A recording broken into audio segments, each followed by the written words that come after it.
ବାଲେଶ୍ୱର ପ୍ରମୁଖ ଘରୋଇ ଶିକ୍ଷାନୁଷ୍ଠାନ ସିଦ୍ଧିବିନାୟକ ପବ୍ଲିକ ସ୍କୁଲର ଏକାଦଶ ବାର୍ଷିକ ଉତ୍ସବ ବାଲେଶ୍ୱର ସହର ଉପକଣ୍ଠ ପାଛୋଡ଼ିଆ ଯୁଝେଷ୍ଟିପୁର ସ୍ଥିତ କ୍ୟାମ୍ପସରେ ଅନୁଷ୍ଠିତ ହୋଇଯାଇଛି।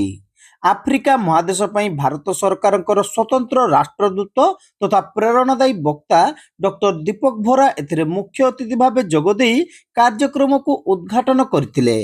ବିଦ୍ୟାଳୟରେ ଆୟୋଜିତ ଉତ୍ସବ ଶିକ୍ଷା ଗ୍ରହଣ ସହିତ ଛାତ୍ରଛାତ୍ରୀଙ୍କ ମଧ୍ୟରେ ଲୁକାୟିତ ପ୍ରତିଭା ବିକାଶରେ ବେଶ ସହାୟକ ହୋଇପାରିଛି ବୋଲି ସେ ମତ ପ୍ରକାଶ କରିଥିଲେ। ଛାତ୍ରଛାତ୍ରୀଙ୍କର ଉଜ୍ଜଳ ଭବିଷ୍ୟତ କାମନା କରିବା ସହିତ ବିଦ୍ୟାଳୟ ପରିଚାଳନା କର୍ତ୍ତୃପକ୍ଷଙ୍କୁ ସେ ସାଧୁବାଦ ଜଣାଇଥିଲେ। ଫକୀରମୋହନ ବିଶ୍ୱବିଦ୍ୟାଳୟର କୁଳପତି ପ୍ରଫେସର ଡକ୍ଟର ସନ୍ତୋଷ କୁମାର ତ୍ରିପାଠୀ, ଜିଲ୍ଲା ଶିକ୍ଷା ଅଧିକାରିଣୀ ପ୍ରାଚୀ ତନୟା ଗିରି, ବିଶିଷ୍ଟ ସାହିତ୍ୟିକ ତଥା କବି ପ୍ରଶାନ୍ତ ଦାସ ପ୍ରମୁଖ ଏଥିରେ ସମ୍ମାନିତ ଅତିଥି ଭାବେ ଯୋଗଦେଇ ବକ୍ତବ୍ୟ ପ୍ରଦାନ କରିଥିଲେ।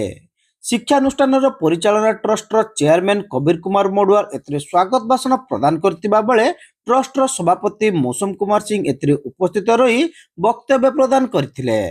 ଟ୍ରଷ୍ଟର ସମ୍ପାଦକ ତଥା ସିଦ୍ଧିବିନାୟକ ପବ୍ଲିକ ସ୍କୁଲର ପ୍ରିନ୍ସିପାଲ ସୁଧାଂଶୁ ପଣ୍ଡା ବାର୍ଷିକ ଉତ୍ସବର କାର୍ଯ୍ୟକ୍ରମରେ ପୌରୋହିତ୍ୟ କରିଥିଲେ। ସିଦ୍ଧିବିନାୟକ ପବ୍ଲିକ ସ୍କୁଲର ପ୍ରଧାନ ଶିକ୍ଷୟିତ୍ରୀ ବିବରଣୀ ଉପସ୍ଥାପନା କରିଥିଲେ।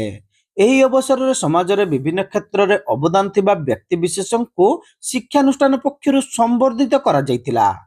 ପୂର୍ବରୁ ହୋଇଥିବା ବିଭିନ୍ନ ପ୍ରତିଯୋଗିତାରେ କୃତି ଛାତ୍ରଛାତ୍ରୀଙ୍କୁ ଏହି ଅବସରରେ ଅତିଥିମାନେ ପୁରସ୍କୃତ କରିଥିଲେ। ସିଦ୍ଧିବିନାୟକ ଉଚ୍ଚ ମାଧ୍ୟମିକ ସ୍କୁଲର ଅଧ୍ୟକ୍ଷ ସୁମନ୍ତ କୁମାର ସାହୁ ଶେଷରେ ସମସ୍ତଙ୍କୁ ଧନ୍ୟବାଦ ଦେଇଥିଲେ।